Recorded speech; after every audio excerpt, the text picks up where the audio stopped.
On se dit souvent que pour comprendre une ville, il faut visiter ses grands monuments. Mais parfois, son âme se cache ailleurs, dans des lieux plus intimes. Aujourd'hui, on va s'intéresser à un seul appartement, à Albi, le Chauvin, pour voir comment un simple lieu de séjour peut, en fait, raconter toute une histoire. Dès le départ, cette phrase nous donne le ton. Convivialité, couleur du Sud, art de vivre. On comprend tout de suite que ce n'est pas juste un endroit où dormir, hein. C'est la promesse d'une véritable immersion dans ce qui fait le charme si particulier d'Albi. Et tout commence avec le nom, le Chauvin. C'est un choix pour le moins curieux, non? Et en réalité, c'est le tout premier indice qu'on nous donne sur l'identité du lieu. Alors oui, la question se pose, pourquoi ce nom? Ce n'est clairement pas un hasard. Il y a une astuce, une double signification qui révèle absolument tout l'esprit de l'endroit.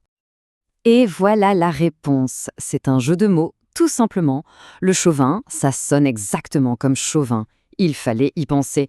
Et d'un coup, on comprend l'intention. On est dans un lieu qui revendique fièrement son ancrage local.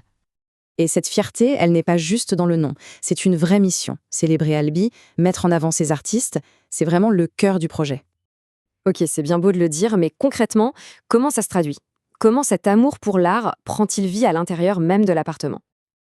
Eh bien voilà, ici, les murs ont vraiment quelque chose à raconter. Ce n'est pas de la simple décoration, non, c'est une véritable petite galerie privée. On y trouve des œuvres d'artistes du coin et bien sûr une place d'honneur pour l'enfant du pays, Henri de Toulouse-Lautrec. Le lien est si fort que même la rue porte son nom. C'est dire. Bon, un appartement qui est autant connecté à sa ville, il doit être bien placé, c'est logique. Alors allons voir où il se trouve exactement. Et là, un seul chiffre suffit. 200. 200 mètres, c'est la distance qui le sépare des deux joyaux d'Albi, la cathédrale Sainte-Cécile et le musée Toulouse-Lautrec. On peut difficilement faire plus au cœur de l'action. En fait, l'idée, c'est de pouvoir tout faire à pied. On est au cœur du centre historique, classé UNESCO, on sort, on a les boutiques, on veut des produits frais, le marché couvert est à 2 pas. La voiture, on l'oublie sur un parking gratuit juste à côté. On vit vraiment au rythme de la ville. D'accord, l'ambiance, l'emplacement, on a compris, c'est top. Mais côté pratique, comment ça se passe? Parlons un peu du confort au quotidien. J'adore cette comparaison. Elle résume tout avec humour. Le message, en gros, c'est « Ne vous encombrez pas, on s'occupe de tout, gardez juste de la place dans la valise pour les souvenirs. » Tout est fourni. L'objectif est simple, se concentrer sur l'expérience, pas sur la logistique. Et on voit bien que tout a été pensé pour que ce soit simple pour tout le monde. On vient en famille, pas de problème. On a un animal de compagnie, il est le bienvenu.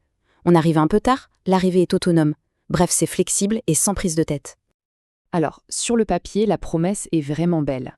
Mais est-ce que l'expérience est à la hauteur, dans la réalité?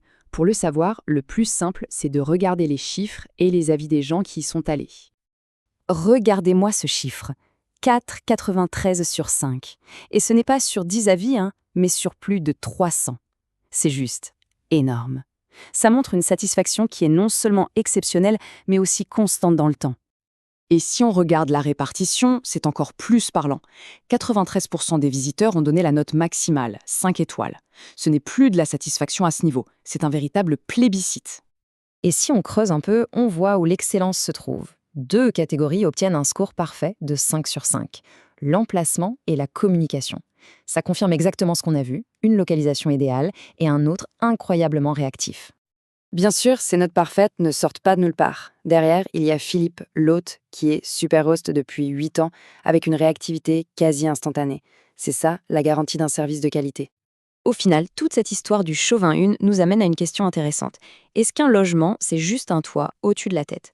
Ou est-ce que ça peut être une véritable porte d'entrée pour se connecter à la culture, à l'art et à l'âme d'une ville? Dans ce cas précis, la réponse semble être un grand oui.